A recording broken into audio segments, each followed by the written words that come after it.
What is going on, YouTubeverse? John Stanek here from Johnny Radio, bringing you another Top 5 on this glorious Top 5 Friday. And I'm so excited today to be talking to you about one of the greatest rockers of all time, the godfather of grunge, as he's sometimes called, just one of the greatest singer-songwriters ever, Mr. Neil Young. And my personal favorite top 5 songs of his, we're doing this today because he just released a new album called Homegrown, which was recorded back in the 70s, but he just released it now.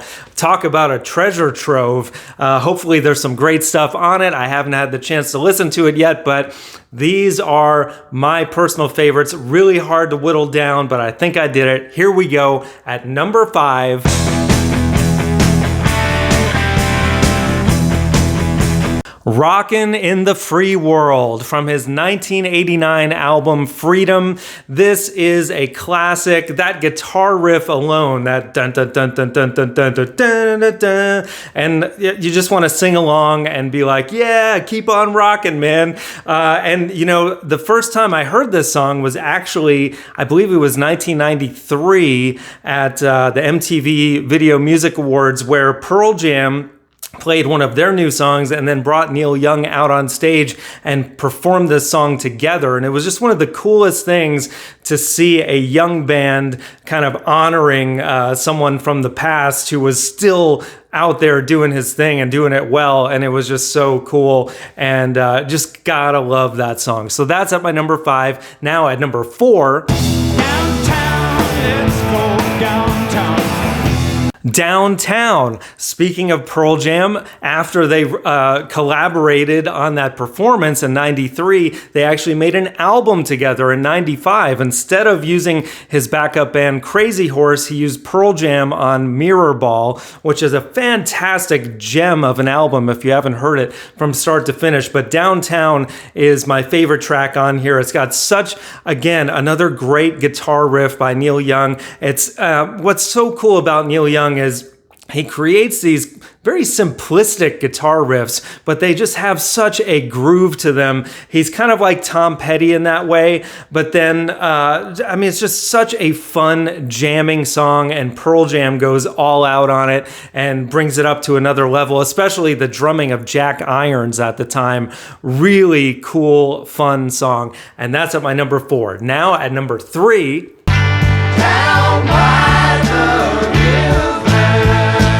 Down by the River from 1969's classic Everybody Knows This Is Nowhere. This is just an amazing, epic 10-minute song that, talk about a jam. The guitar solo in the middle of this song goes on forever, and then there's another guitar solo later, and I can't help but think of Bradley Cooper. If you haven't seen on YouTube when he was on Jimmy Fallon and performed air guitar of the entire guitar solo, it's hilarious, but it makes you remember why this song is so amazing too. Neil Young as a lead guitarist, talk about just the amazing riffs that he would write as a rhythm guitarist. His lead guitar is on this other level, man, that, again, he makes it sound easy what he's doing, but it's totally not.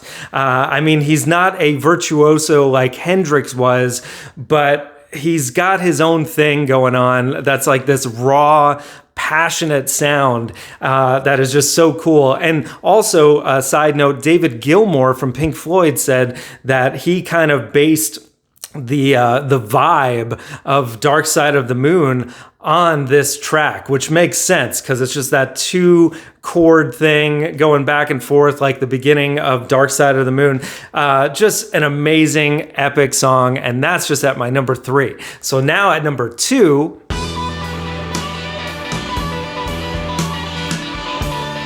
Cortez the Killer, another epic rock song from 1975's Zuma, but I actually prefer the live version from 1979's Live Rust. It's a bit longer. The solos on it are so cool. You can tell the band is just having so much fun with the song at the end when he's saying the line, he came dancing across the water, man. It's just, it's ridiculous, but at the same time, it's cool and it's fun, and you're just so into the jam by then that it's like, dude, you can say whatever you want, and you could even recall the history of Cortez and Montezuma incorrectly if you want to. It doesn't even matter.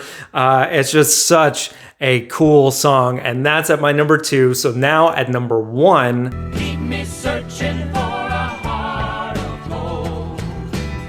Heart of Gold from 1972's Harvest. This was a number 1 single for Neil Young, and for good reason. I mean, this is the kind of thing that shows you that Young was also great at ballads, even though this technically isn't a full-fledged ballad in my mind. It is acoustic for sure, and it's got the harmonica on there, but it's got a little bit of that Neil Young grit to it as well.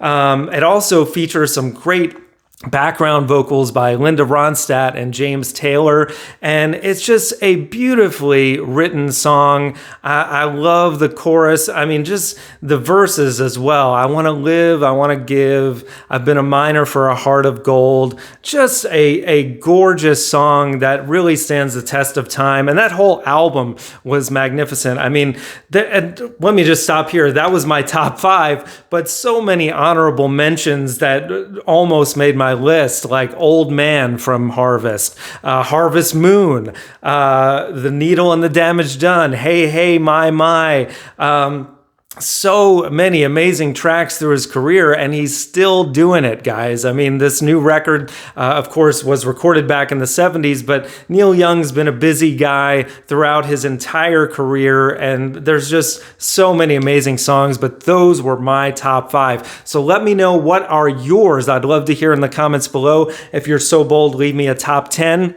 And thank you guys for watching. We got top 5s every Friday, album reviews, so much more. Thank you for watching, and as always, Viva la Vinyl. So guys, thanks so much for watching. Please like, subscribe, and be sure to ring the bell for notifications so you can always see great quality content like you're seeing on the screen right now.